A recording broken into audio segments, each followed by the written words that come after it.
Καλησπέρα σε όλους, εύχομαι να είστε όλοι καλά.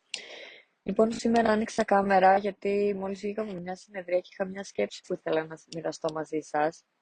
Όταν ξεκίνησα αυτή τη σελίδα, δεν είχα μεγάλες προσδοκίες γενικά. Ήθελα απλώς να μιλάω για πράγματα που πολλές φορές δεν λέγονται.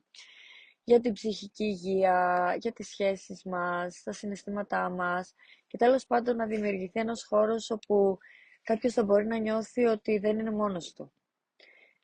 Σήμερα λοιπόν, αλλά και γενικά κάθε φορά που διαβάζω τα μηνύματά σας ή που σας γνωρίζω μέσα από συνεδρίες, συνειδητοποιώ ότι αυτός ο χώρος αρχίζει να χτίζεται.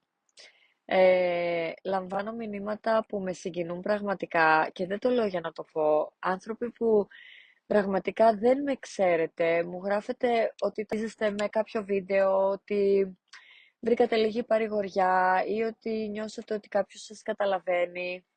Ναι, προφανώς υπάρχουν και τα αρνητικά σχόλια κάτω από τα βίντεο μου και είναι φυσιολογικό, δεν γίνεται όλοι να συμφωνούμε με όλους.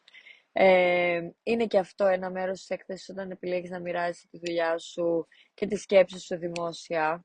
Όμως, παιδιά, δεν θα σταθώ σε αυτά. Εγώ αυτό που κρατάω είναι όλους εσάς, εσάς που σχολιάζετε με σεβασμό, εσάς που στέλνετε ένα όμορφο μήνυμα, που εμπιστεύεστε τη διαδικασία και ουσιαστικά που εμπιστεύεστε εμένα.